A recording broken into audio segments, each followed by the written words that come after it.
యాసంగి ఇస్తున్నాం. Then November December correct మాసం అంటే సాగు చేయడానికి నవంబర్ నుంచి డిసెంబర్ సాగు చేయాలి.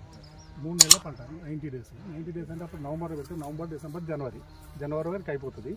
ఎప్పుడైతే మనకు మంచు వస్తుందో దించడానికి అనుకూలంగా ఉంటుంది. క్రాప్ టైంలో దించడానికి అనుకూలంగా ఉంటుంది. 1-2 వర్షాలు పడతాయి, కొంచెం నీళ్ళు తడలు తక్కువ ఇవ్వాలి.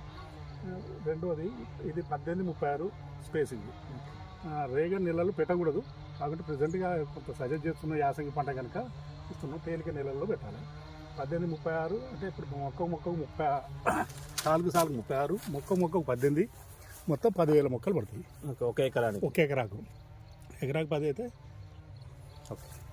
3 దఫాలుగా మందేయాలి.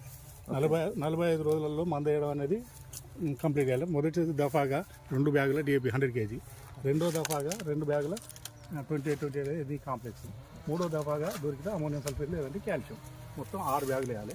ఎకరాకి వచ్చేసరికి మినిమం 10 క్వింటాలు వెళ్తుంది. ఖర్చు యావరేజ్గా ఇప్పుడు ప్రజెంట్గా నడిచేది 10,000 రూపాయలు యావరేజ్గా నడుస్తుంది.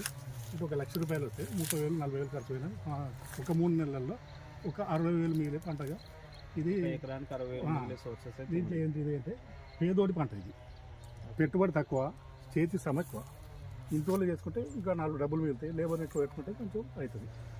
అయితే గతంలో కొన్ని సంవత్సరాల క్రితం మన తెలంగాణ ప్రాంతం మన మునుగోడు నియోజకవర్గంలో సాగు చేసేది. సాగుల తర్వాత మళ్ళీ ఇప్పుడు మళ్ళీ ఈ ప్రాంతానికి రావడానికి అంటే ఈ రైతులు మొగ్గు చూపుతున్నారా ఈ పంట వేయడానికి? కారణం ఏంటి అంటే ఇది మేజర్గా మనకు వరంగల్ జిల్లాలో కొంత స్టేషన్ గన్పూర్ ఏరియా, జనగాం ఏరియాలో, కరీంనగర్ జిల్లాలో జమ్మిగుంట, హుజరాబాద్ ఏరియాలలో మేజర్గా వేస్తుంది. ఆడ రొటీన్ క్రాప్గా ఇదే వేసేసరికి ఎక్కువ లాభాలు వస్తున్నాయని, సరైన దిగుబడి రాకపోవడం, నాణ్యత లేకపోవడం, దానికి ఎందుకైనా ఈ ఏరియా ఒకప్పుడు వేసింది, రైతులకు అలవాటు ఉన్నది, ఈ నేలలు అనుకూలమైనవి, రైతులు కూడా కష్టపడి పనిచేస్తారు అనే ఉద్దేశంతో పోయిన సంవత్సరం ఒక 3 రైతులతోటే ఇచ్చినాం. అది ఈ సంవత్సరం ఒక 100 ఎకరాలు అయింది. మంచి క్రాప్ వచ్చింది, వీటితో బాగుంటుంది రైతులకి. రెండో పంట కింద కనుక ఇప్పుడు పెద్ద లేబర్ కూడా ప్రాబ్లం, పంట మార్పిడి ఎక్కడికి, భూసారం కూడా ఇది పెంచుతుంది. అది దీని ముఖ్య ఉద్దేశం.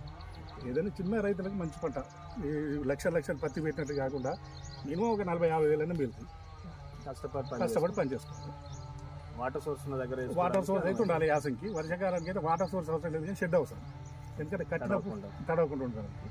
ఇప్పుడు ఎండలు కట్టవచ్చు. అంటే ఇప్పుడు యాజమాన్య పద్ధతులు కూడా పెద్ద సమస్యలు లేవు, పండించడానికి కూడా పెద్ద ఇబ్బంది లేని క్రాప్ అనేది తెలియపరుస్తా ఉంది. ఇంట్లో 4 ఉన్నారనుకోండి, ఈ రోజు 10 రోజులు కూర్చుకుంటే సరిపోతుంది.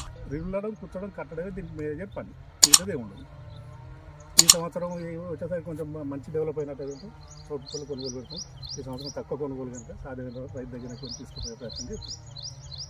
వేసిన పంటనే రైతు దగ్గరకు వచ్చి పొగాకు ఎవరైతే సీడ్ ఇస్తున్నారో వాళ్ళే మళ్ళీ రైతు దగ్గర నుంచి కొనుగోలు చేయించడం జరుగుతూ ఉంది. అదే కంపెనీ వస్తుంది. కంపెనీ ప్రతినిధిగా శ్రీనివాస్ గారు సంబంధించిన ఇన్ఫర్మేషన్ని ఇచ్చారు. రైతులు ఆ పద్ధతిని ఉపయోగించుకొని రైతాంగం డెవలప్ కావాలని కూడా ఈ విధంగా తెలియజేస్తూ ఉన్నాం. పంట యాజమాన్య పద్ధతులను వారంకి ఒకసారి వచ్చి పరిశీలించడం కానీ, ఎప్పటికప్పుడు సలహాలు చెప్పడం కానీ మేము చేసుకుంటాం. ఓకే.